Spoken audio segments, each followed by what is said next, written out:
I was born blind, but I could see souls.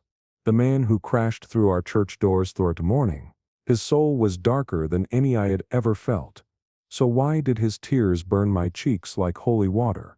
And why, for the first time in 19 years, could I suddenly see his face? Texas, 1882. The church bells rang across Salvation Creek as the Sunday morning sun painted the horizon pink. Wind rustled through the pine trees. Morning mist drifted around the church tower. Preacher William Richardson stood at the pulpit reading his final prayer. His voice echoed through the wooden walls to the 40 people in the congregation. His daughter Mary-Beth sat in her usual place in the front row. Her hands rested on the leather Bible her father had given her. Her head was bowed in sincere prayer. The 19-year-old woman had been born blind, but she could hear every corner of the church. She could hear every creak of wood. She could hear every breath. She could hear every heartbeat. Mary-Beth's world was made of sounds, smells, and touch. She knew how the morning wind caressed the wooden window frames. She knew that Mrs. Patterson always wore the same lavender perfume. She knew how little Tommy swung his feet. She knew that Mr. Morrison coughed in the same corner every Sunday. But Mary-Beth's real gift was feeling souls. She could sense people's true intentions. She could feel the darkness or light in their hearts. She could feel fear or love. This gift sometimes frightened her. Sometimes it comforted her. Most people were much more complex than they seemed. She knew that Mrs. Patterson hid deep loneliness behind her stern appearance. She knew that Mr. Hensley's harsh behavior covered the pain he felt for his dead son. She knew that young Sarah's cheerful laughter hid the worry she felt about her family's money problems. And the Lord will give you light. He will brighten your darkness. He will show you the way. He will bring peace to your hearts. The preacher's voice suddenly stopped. The words hung in the air. The church door burst open with a terrible crash. Heavy boots echoed on the wooden floor. Metal hit metal. Blood drops fell on the holy ground. Mary-Beth gasped. This man's soul was dark. Very dark. It was the most terrible soul she had ever felt. The most painful soul, but at the same time, it felt familiar. It was like she had felt this soul's pain before. Like she knew the depths of this darkness. Help me. The man's voice was a rasp. It wavered between life and death. Please help me. I'm dying. For God's sake. The congregation screamed in terror. Women hid their children behind them. Men jumped to their feet. Mrs. Patterson fainted. Mr. Hensley started moving children outside. Children began to cry. Old people began to pray. Young men moved toward the door. Preacher William pressed his Bible to his chest. His eyes fixed on the stranger. His lips moved with a shaking prayer. The man was tall and broad-shouldered. His black leather pants were covered in blood. He had a deep bullet wound in his chest. His shirt was torn to pieces. His face was covered with dust. His beard was dirty. His eyes were filled with pain but also with a kind of pride. He held an old, worn cowboy hat in his hand. His left arm had a deep cut. His right shoulder looked dislocated. This was the most wanted outlaw in the region, Black Jack Morrison. He was known as the Devil of Dead Creek. Blood vapor rose with every breath from his mouth. Lord, have mercy on us, the preacher whispered. His voice shook. What are you doing in this holy place, devil? This place is not for killers like you. But Mary-Beth felt something different. The darkness in this man's soul did not come from anger or evil. It came from deep pain. Loss, helplessness, guilt, regret. This was not a monster's soul. This was the soul of a lost, wounded, very tired human being. And there was something in this soul that felt familiar to her. It was like the soul of someone she had been waiting for all her life. Mary-Beth stood up. Her father tried to stop her by touching her arm, but she walked forward. Her hands reached out in front of her. She took slow but determined steps. She could hear the congregation whispering, "She's crazy. Dangerous. Stop her. That girl has lost her mind. She's going to talk to the devil." Mary-Beth, stop. That man is Black Jack Morrison. He has killed 12 people, her father shouted. His voice was as loud as the church bell. But the young woman was no longer listening. She felt Jack's pain inside herself. It was like her own wound. This man's soul might be dark, but right now he was just a human being, a dying human being who needed help, a human being who had taken refuge in God's mercy, and for the first time in her entire life, Mary-Beth felt that someone really needed her. Water. Jack whispered with difficulty. His knees were shaking. He was losing his balance. Please. Just a sip of water. One last sip. When Mary-Beth reached him, Jack collapsed to the ground. His knees hit the stone floor with a terrible sound. The young woman knelt beside him. She found the man's face with her hands. There was blood on his cheeks, but there were also tears. His breathing was heavy and irregular. His heart was beating very fast. His skin was burning with fever. Don't be afraid, Mary-Beth whispered softly. Her hands were on the man's cheek. God sees you. God sees everything. God is merciful and forgiving. I have done so many things. Jack gasped. I have spilled so much blood. I have committed so many sins. God will never forgive me. God forgives, Mary-Beth whispered. Her voice was angelic. God forgives everyone, even the greatest sinners. Tears flowed from Jack's eyes. They were warm and salty.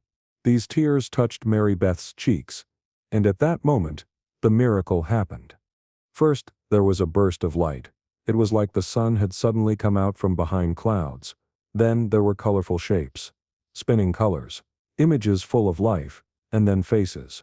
For the first time in her life, she was seeing faces. Jack's face, brown eyes that were full of pain but also gentle, a dirty bearded chin but strong and full of character. This face seemed familiar, even though she had never seen it before. It was like she had seen it in her dreams many times, like she had been waiting for him all her life. Mary-Beth blinked once, twice. She could see. She could see everything. The wooden beams of the church, the golden stained glass windows, the shocked faces of the congregation, her father's terrified look, the sunlight streaming through the windows, the holy pictures decorating the walls. I can see, she whispered. Her voice was amazed and terrified. My God, I can see everything.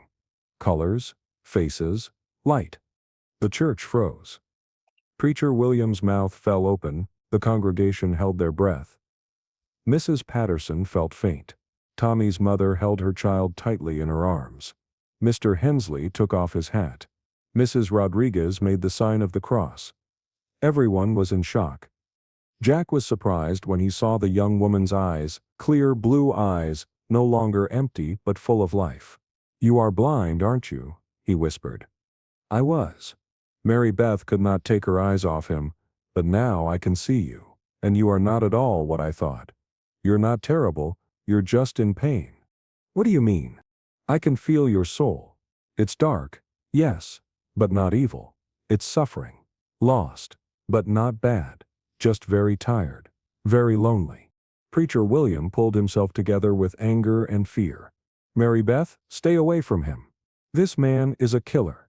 This is Black Jack Morrison. He has the blood of 12 innocent people on his hands. Yes, Jack said with a bitter smile. He spat blood. I am a killer. I have spilled much blood. But none of them were people who didn't deserve it. They were all child killers, woman haters, thieves, murderers. I was just trying to stop injustice. Mary-Beth's heart raced. She could feel this man's soul. Yes, it was dark. But at the same time, it was a suffering, misunderstood soul. A soul that pursued revenge but rebelled against injustice. A soul that tried to protect those who were harmed. Father. Mary-Beth stood up and turned to her father. This man is dying. We must save him. This is our duty. This is not possible, Mary-Beth. He is an outlaw. He is a wanted criminal. Harboring him is a crime. And I was born blind. Mary-Beth said with determination. But God gave me sight. Right now, at the moment when this man stands between life and death, this cannot be a coincidence. This is a sign from God. Maybe there's a reason. Jack coughed again and spat blood. Maybe this is a sign from God, he murmured. His voice was getting weaker. Maybe I deserve to be forgiven. Maybe God sent me here. Preacher William was silent for a long moment. His congregation's eyes were on him, on his daughter, on the wounded man. Everyone held their breath. Then he took a deep breath. Thomas, Samuel. He called to 2 male members. Take him to the back room. Tend to his wound. But first, take his gun. And lock the door. The congregation began to murmur, but no one objected. After all, they had seen a miracle. The blind had seen, this must be a sign from God, and no one could oppose God's signs. But there was also fear. This man was a killer. What if he killed them too? Mary-Beth and the 2 male members carried Jack to the small room behind the church. The room was simply furnished. A bed, a wash basin, a few chairs, and an old closet. Morning sunlight streamed through the window. A crucifix and a picture of the Virgin Mary hung on the walls. The room was clean but plain, just like the preacher's lifestyle. There in the candlelight, Mary-Beth treated someone's wound by sight for the first time. Her hands did not shake. It was as if she had done this many times before. She tore off Jack's shirt and listened to the man's story as she cleaned the wound. The wound was deep. The bullet had come from very close. But his heart was healthy. He could breathe. This was a good sign. My real name is John Matthews, Jack said in pain. My family were farmers. In Green Valley, south of here, we had a small but fertile farm. My father was an honest man. My mother was like an angel. Bad men killed them and took the farm. I could not seek justice through legal means, because those men had connections with the judge, the sheriff, and the banker. Mary-Beth's hand stopped. Revenge. I thought so at first, but then I saw what was happening. Orphaned children, women being abused, men being wronged. I became their voice, their justice, because there was no one else. The law was on the side of the powerful. By killing, Jack closed his eyes. His pain came not just from the wound, but from his conscience. Sometimes that was the only way, but I never killed an innocent person. I swear. Only killers, thieves, women, and child abusers. I warned each one first. Some changed, and I didn't touch them. But some of them, what about the law? The law. Jack laughed bitterly. The law is on the side of the rich. The law is on the side of the powerful. There is no justice for the poor in these lands. Sheriff Morrison is my cousin. He was also involved in very dirty business. He harmed children. I warned him too. Mary-Beth was surprised. Morrison? So you are? Yes. I also carry the Morrison surname, but I am ashamed of them. I chose a different path. The men who killed my family were Morrison's men. For 3 days, Mary-Beth took care of Jack. Every morning, she brought him hot soup. She checked his wound. She changed his bandages. And each day they talked a little more. Jack told her about his past. How he was an ordinary farmer's child. How he lost his family. How he killed his first man. Mary-Beth also told him about her own life. How she lived with blindness. How she felt souls. How she grew up in the church. Were you never afraid?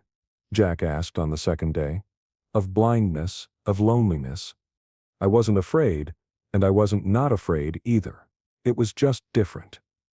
But sometimes I felt very lonely. No one ever wanted to marry me because of my blindness. They didn't want to burden their families. Me too, Jack whispered. After I lost my family, I never became a son again. I thought about them every day. I visited their graves every evening, until I decided to take revenge. Did you ever think about getting married? Who would want to marry an outlaw? And I didn't think I deserved it. There's blood on my hands. A lot of blood. But this blood is not from innocent people. It's still blood, sin in God's eyes. Why do you think I can see? Mary-Beth asked on the third evening as the sun was setting. Jack was sitting leaning against the wall. He looked much better. The wound had begun to heal. His fever had dropped. His color had returned. Maybe God sent you for me, or me for you. Maybe we were both alone, and God brought us together. My father thinks you're the devil. Maybe I am. I have spilled much blood. But being with you makes me feel human, that feeling I had forgotten for so long. Love, compassion, hope. Their eyes locked. There was something indefinable between them, something powerful and undeniable. Was it love, admiration, or just two wounded souls recognizing each other. They both knew that this encounter was not a coincidence. "John," Mary-Beth said softly. She was using his real name for the first time. "If you could be different, if you didn't have a past." "I can be," Jack said quickly. His eyes lit up with hope. "I can be for you. I can build a new life. I'll throw away my gun. I'll farm. I'll be a good husband to you." That night, Mary-Beth saw Jack in her dream. But this time, he was not in outlaw clothes. He was in clean clothes, holding flowers, smiling, peaceful, free from the burden of the past. In her dream, they were married. They had children. They lived a happy life on a small farm. They aged in peace. On the fourth day, Jack had recovered enough to get up. He could now walk. He could walk around in the backyard a little. Mary-Beth showed him around the church. She showed him the flowers. She introduced him to the trees. Jack was amazed by everything. He examined every detail with curiosity. The world seemed very beautiful to him. "It's so beautiful," he said, holding Mary-Beth's hand. "You are so beautiful. And this place is full of peace." But that same day, news came to town. A mounted messenger had arrived. Sheriff Thompson was coming with 5 soldiers. They were looking for Black Jack. The reward was $1,000, dead or alive. "You have to go," Mary-Beth said sadly. Her heart was breaking. "Wait." Jack smiled and put his hand on hers. "I want to tell you something. Do you know that I once lived in this town?" Mary-Beth was surprised. "Really?" "Yes. I was very young, 5 or 6 years old. In this church, I was baptized in this church.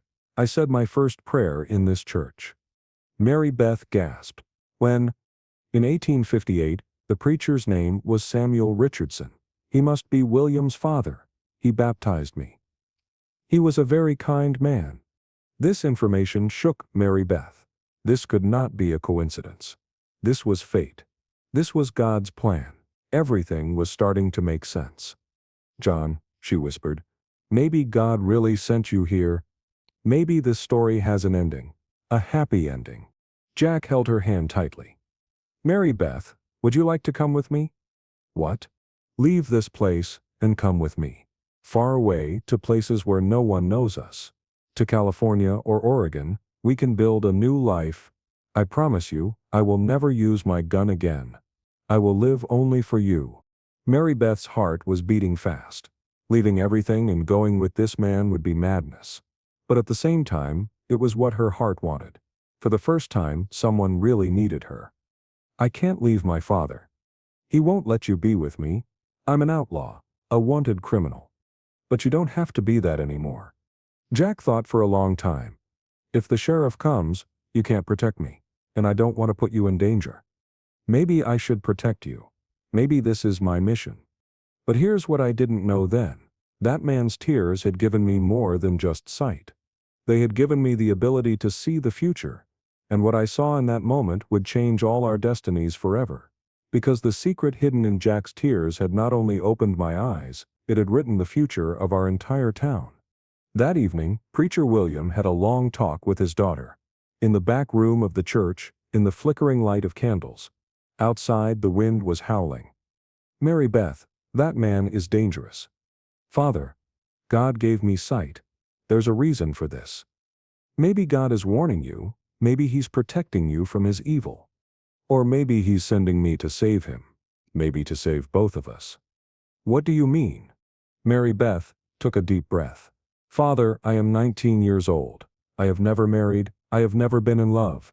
No one wanted to marry me because of my blindness, but this man sees me as a woman." Preacher William was silent. "And he is also lost. We are both outcasts. We are both alone. Maybe God brought us together. But he's an outlaw, Mary-Beth. A killer. The thief who was crucified next to Jesus was also a killer, but he went to heaven. Jesus told him, 'Today you will be with me in paradise.'" Early the next morning, the sound of horses was heard. Sheriff Thompson and his 5 men had come to town. Their uniforms were dusty. Their faces were determined. Their guns were ready. They were tough-looking men. Preacher Richardson. The sheriff entered the church. His spurs jingled. "I heard that Black Jack is here." "Who told you that?" The preacher's voice was calm, but Mary-Beth could feel that her father was afraid. "It doesn't matter. Where is he? Don't hide him. Harboring him is a crime." Mary-Beth stepped forward. "Sheriff, that man is no longer an outlaw." "Miss Richardson." The sheriff took off his hat. He was respectful but determined. "I heard that you are no longer blind. The miracle is real." The sheriff smiled coldly. "But this doesn't make Jack innocent. He is still a wanted criminal. What if he changes? What if he chooses the right path? It's too late now. He has spilled too much blood. I will find him, and I will take him." Jack appeared at that moment. His hands were raised. He was unarmed. "I'm here, Sheriff." "Jack Morrison, you are under arrest." "Wait." Mary-Beth stepped in with courage. "Give him a chance." "Mary-Beth, no," Jack said softly. "This is how it should be. I can't escape my past." But Mary-Beth did not give up. She had an idea. It was crazy, but maybe it would work. "Sheriff Thompson, what if John tells you where the rest of the Morrison gang is? What if he helps you?" The sheriff raised his eyebrows. "What do you mean?" Jack understood. "I know the rest of the Morrison gang, where they hide, their plans, everything. They are the real killers, the real thieves. I am just a man who chose the wrong path." "Go on." "But I have one condition." Jack looked at Mary-Beth. "I want to marry this lady, and I want to live a clean life." The church fell silent. Everyone held their breath. The congregation could not believe their ears. An outlaw was proposing marriage. What courage was this? Preacher William stepped forward. "Sheriff, if this man has really changed, if God is giving him a second chance, maybe we should give him one too. The Bible says, if the sinner repents, accept him." The sheriff thought for a long time. He looked at his men, then at Jack, then at Mary-Beth. "If you give me the Morrison gang, if you help me catch them, maybe we can make a deal. But first you have to bring them, and if you run away—" Jack nodded. "I accept, but I will leave Mary-Beth as a hostage. If I don't come back, arrest her too." "No!" Mary-Beth screamed. "This is the only way," Jack said calmly. "This is the only way to prove that I am trustworthy." 2 weeks later, Jack returned. All members of the Morrison gang had been captured. Jack had set a trap for them. He had told the sheriff exactly where they were. A large bag of money was also seized next to the gang leader.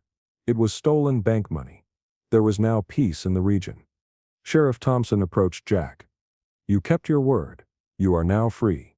But if you commit a crime again—" "I won't," Jack said with determination. "I am a different man now." And 3 weeks later, in the same church, Preacher William married his daughter to John Matthews. Jack Morrison no longer existed. He was just a bad dream left in the past. Mary-Beth looked beautiful in her wedding dress. Now that she could see the love, pride, and happiness on John's face. The church was decorated with flowers.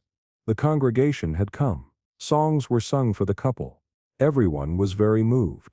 "Why are you crying?" John whispered during the wedding ceremony. "Because I can see you." Mary-Beth smiled.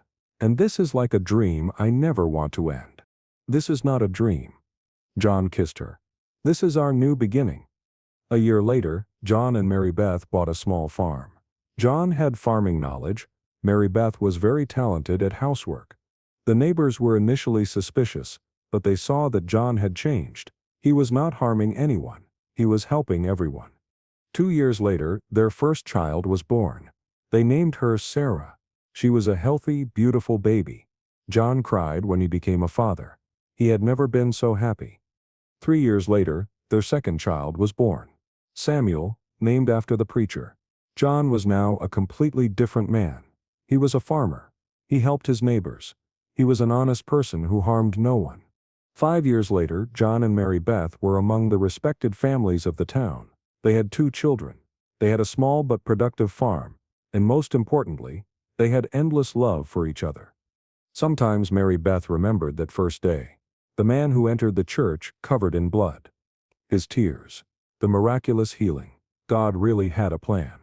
"Do you think," John asked one evening, after the children had gone to sleep, "the miracle of your sight was really because of my tears?"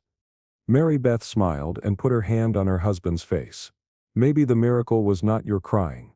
Maybe the miracle was both of us finding each other and accepting each other.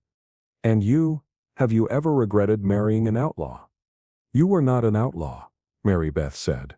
You were a lost man, and I found you. Or you found me. It doesn't matter. 10 years later, John and Mary-Beth had 4 children. Their farm had expanded. Everyone in town loved them. John had been elected to the church committee. Mary-Beth was taking care of orphan children. One day, when they were talking about old times, Mary-Beth said, "I always wondered, did your tears that day only make me see?" John looked thoughtful. "What do you mean?" "Maybe I saw other things too. The future, hope, love." 20 years later, John and Mary-Beth had aged, but their love had never diminished. Their children had married. They had grandchildren. They still lived on the same small farm. One evening John became ill. His fever rose. He had difficulty breathing. Mary-Beth never left his side. "Are you afraid?" Mary-Beth asked. "No," John said in a weak voice. "You are with me, and I know that God has forgiven us." "I love you," Mary-Beth whispered. "I love you too. You were my miracle." John died that night, in Mary-Beth's arms, in peace. The whole town came to his funeral.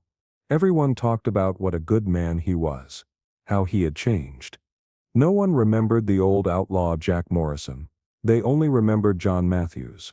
The good husband, good father, good neighbor. Mary-Beth brought flowers to his grave every day. And every time she remembered that first day, the miracle of tears. That night, under the stars, Mary-Beth thanked God. Blindness had once seemed like a curse to her. But now she understood. Blindness had been a gift to her. Because she could not see with her eyes, she had seen with her heart. And what her heart saw was true love. In Salvation Creek, they still tell that story. The story of the blind preacher's daughter and the reformed outlaw, the miracle of a tear. And proof that true love can heal everything. Because Mary-Beth's seeing was just the beginning. The real miracle was what was hidden in Jack's tears and would completely change their future. Those tears had opened a door, not just to Mary-Beth's eyes, but to the heart of the entire town. And this was a greater miracle than any kind of blindness. Because sometimes, even the darkest souls can be enlightened with the love of the right person. And sometimes the greatest miracles happen at the most unexpected moments between the most ordinary people. The story of Mary-Beth and John was proof of this. Did this story touch your heart? Do you believe in the power of true love? Then don't forget to subscribe to Western Love Stories channel. Follow us for more love stories from the Wild West, more miracles, more hope. Because here, even when bullets miss their target, hearts always find theirs.